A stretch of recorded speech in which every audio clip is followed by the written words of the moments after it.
नमस्कार शेतकरी बांधवांनो, स्वागत आहे आपलं रुद्राबुलकर यूट्यूब चॅनलमध्ये. मित्रांनो, या व्हिडिओमध्ये आपण एक अत्यंत महत्त्वाची माहिती बघणार आहोत. कोरडवाहू क्षेत्रासाठी खूप महत्त्वाची माहिती आहे. ज्यांचं क्षेत्र कोरडवाहू आहे, ज्या शेतकऱ्यांची जमीन कोरडवाहू आहेत, त्यांच्यासाठी या ठिकाणी खूप महत्त्वाची माहिती आहे. केंद्र सरकारतर्फे मित्रांनो ही स्कीम आहे आणि ती स्कीम आपल्या राज्यामध्ये राबवण्यात येत आहे. तर यासाठी जे शेतकरी ज्यांच्याकडं पाणी नाही, विहिरीची व्यवस्था नाही, अशा शेतकऱ्यांना यामध्ये खूप सारा फायदा होणार आहे. तर नेमकी स्कीम काय आहे आपण थोडक्यात समजून घेऊया. बघा, केंद्र पुरस्कृत कोरडवाहू क्षेत्र विकास योजनेसाठी सन 25-26 मध्ये तिन्ही प्रवर्गासाठी सर्वसाधारण अनुसूचित जाती व अनुसूचित जमाती एकूण रुपये 1181 लाख इतका निधी वितरित करण्याबाबत.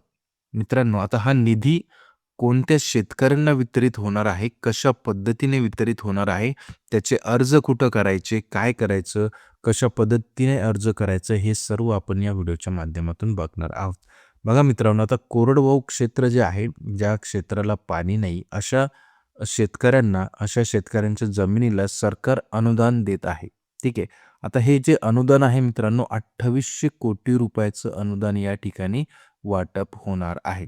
तर मित्रांनो, हे वाटप कधी होणार आहे आणि कशा पद्धतीने होणार आहे, थोडक्यात बघूया आपण. जी महत्त्वाची माहिती आहे या जी-आरमध्ये, ते मी तुम्हाला सांगायचा प्रयत्न करतो.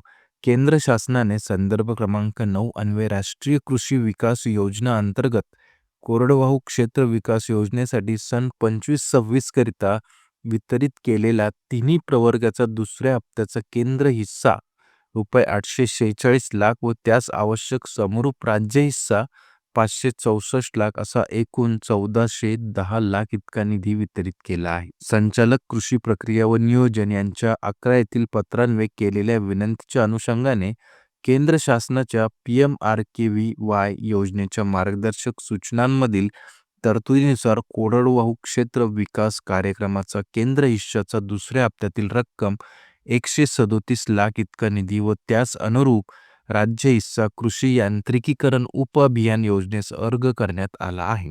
सदर योजनेचा उर्वरित रुपये 709 लाख व त्यास अनुरूप राज्य हिस्सा 472 लाख असा एकूण रुपये 1181 लाख इतका निधी आयुक्त कृषी यांना वितरित करण्याची बाब शासनाच्या विचाराधीन होती. त्या अनुषंगाने खालीलप्रमाणे निर्णय सरकार घेत आहे. आता यामध्ये मित्रांनो, जो निधी आहे तो पूर्ण 2800 कोटी रुपये आहे. ठीक आहे. आता हे 2800 कोटी रुपये हे जे 3 प्रवर्ग आहे, सर्वसाधारण जाती, अनुसूचित जाती आणि अनुसूचित जमाती, यांना हा पैसा जो आहे मित्रांनो वाटप होणार आहे. यामध्ये तिन्ही प्रवर्ग येतात. तिन्ही प्रवर्गाला हा निधी वाटप होणार आहे. त्यासाठी शेतकऱ्यांना काय करायचे, जे कोरडवाहू ज्यांचं क्षेत्र आहे त्यांना काय करायचे मित्रांनो, यासाठी मित्रांनो या योजनेचा लाभ घेण्यासाठी महा-DBT प्रणालीचा वापर या ठिकाणी सरकार करणार आहे. महा-DBT प्रणालीद्वारे त्या ठिकाणी तुम्हाला अर्ज करावा लागेल आणि त्या ठिकाणी अर्ज केल्यानंतर लाभार्थ्याची निवड त्या ठिकाणून होणार आहे. निवड झाल्यानंतर मित्रांनो तुमची माहिती राज्य शासनाला पाठवण्यात येणार आहे आणि त्यानंतर तुम्हाला त्याची जी रक्कम आहे, अनुदानाची जी रक्कम आहे, ही डायरेक्टली तुमच्या आधार लिंक बँक खात्यावरती ही ट्रान्सफर होणार आहे. परंतु त्याआधी तुम्हाला काय करायचंय, महा-DBT मध्ये जाऊन त्या ठिकाणी अर्ज प्रक्रिया पूर्ण करायची आहे. ठीक आहे. आणि ती अर्ज प्रक्रिया पूर्ण केल्यानंतर पुढची प्रोसेस होणार आहे.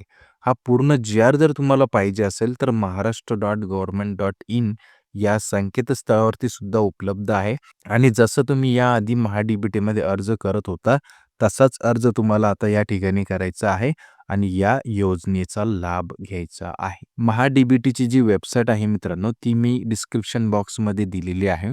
त्या ठिकाणी जाऊन तुम्ही ती डायरेक्टली ओपन करून त्या ठिकाणी लॉग इन करून अर्ज करू शकता. ठीक आहे. तर अशा पद्धतीने ही योजना आहे मित्रांनो. तुम्हाला जर हा व्हिडिओ आवडला असेल तर कृपया लाईक करा, शेअर करा, सबस्क्राईब करा आणि बेल आयकॉन दाबायला विसरू नका, जेणेकरून असेच माहितीचे व्हिडिओ सर्वप्रथम तुम्हाला बघता येईल. व्हिडिओ बघण्यासाठी खूप खूप धन्यवाद मित्रांनो.